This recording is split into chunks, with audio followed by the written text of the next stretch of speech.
Hi, I'm Kirsty Louise and this is my dog Hank, and today I'm going to show you how to make one of my Flower Power pet bandanas. Let's go through the supplies that you'll need for this project. There'll be a link to my PDF pattern in the description of this video. You'll need some fabric. I recommend 100% cotton, either 1/4 inch or 1/2 inch elastic. I use 1/2 inch. Some fabric scissors. Pinking shears are optional, you don't have to have these. A tape measure. A bodkin, this is optional but it's helpful when pulling the elastic through. A large safety pin, something with a pointy end, I use an old makeup brush. Some fabric clips. You can use a tag if you want, this is optional. I forgot to record it, but you will need some sort of pen to mark your fabric. As this is a digital pattern, you will need access to a printer. Make sure when you're printing, you're selecting 100% scale or actual size. You can check this by measuring the guides at the top of the page. This pattern is incredibly easy to put together. Just cut down the right side of each page and place it down so that the arrows meet. Stick it down with a little bit of sellotape and then you can cut out your pattern.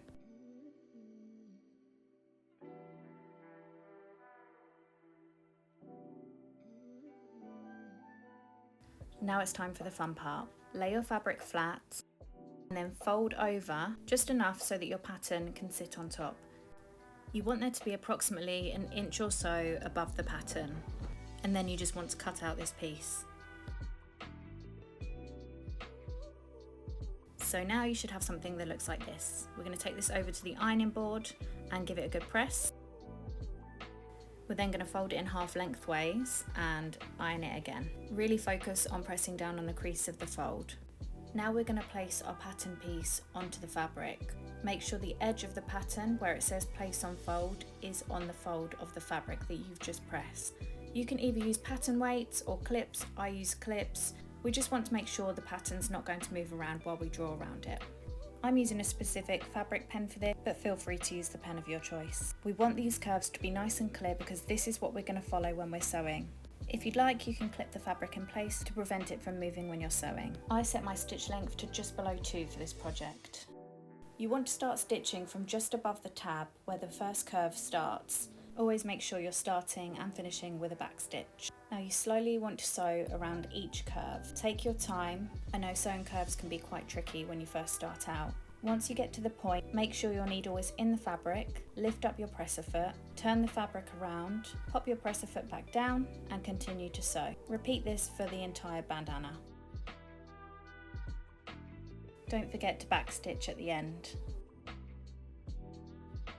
And now you should have something that looks like this. I always start this part by cutting the tabs. So each side I snip in, just follow the lines that you've drawn and remove any of the excess fabric. Now this part can be quite tricky and you need to take your time. So the key here is to snip into the point as close as you can without cutting the threads that you've just sewn. Not cutting close enough will cause your fabric to pucker when you turn your fabric right side out. If you'll just be using your regular fabric scissors for this part, you'll want to cut around the curve, leaving about 1/8 of an inch from the seam.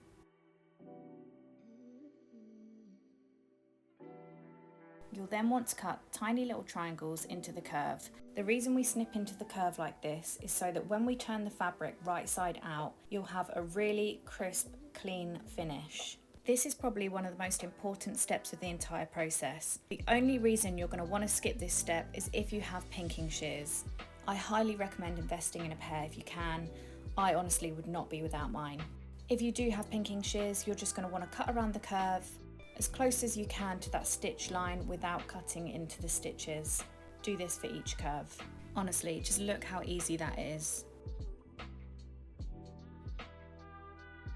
And this is what you should be left with. Now we're going to take our big safety pin. This is actually a nappy pin or a diaper pin depending on what part of the world you're from. And I love these because the size of them just makes everything so much easier. We're basically just going to use this to turn the fabric right side out. If you've ever sewn a scrunchie, this is very, very similar. We're just going to pull the tube all the way through. It can be a little bit tricky, but just take your time and you'll eventually get there.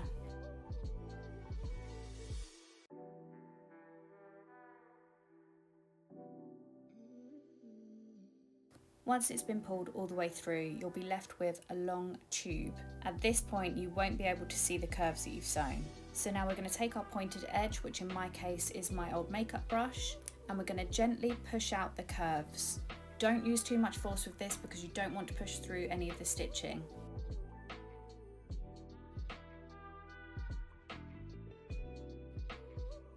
Repeat this with the rest of the curves. Once they're all done, take it over to the ironing board and you're going to want to finger press each of the curves to get that seam laying nice and flat. Once you've done that, give it a really good iron. This part's really important. You want to make sure that it's nice and flat before you sew your elastic channel. Take one of the side tabs and fold it inward. Once that's looking nice and neat, give it one final iron before taking it over to the sewing machine. Next, we're going to be sewing the elastic channel.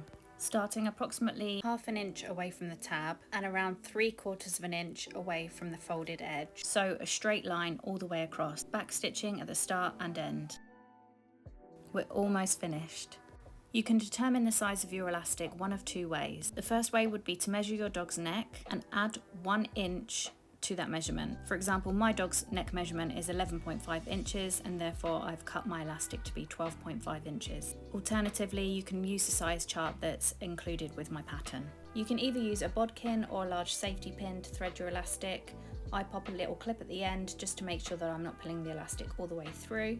And then you just want to make sure that your elastic isn't twisted inside the channel. I check this by giving it a little stretch.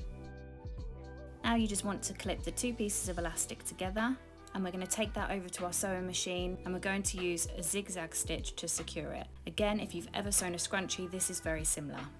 I go back and forth with the zigzag stitch a few times just to make sure it's extra secure. Now we just need to sew the opening closed.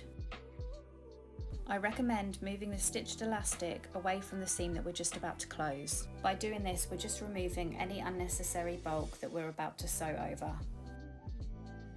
This is where you're going to add your tag if you choose to do so. I slide mine into that little gap and then I just clip it to secure it. Using a small stitch length, we are now going to close that opening. Back stitch at the start and the end, and once you've done that, the sewing is complete.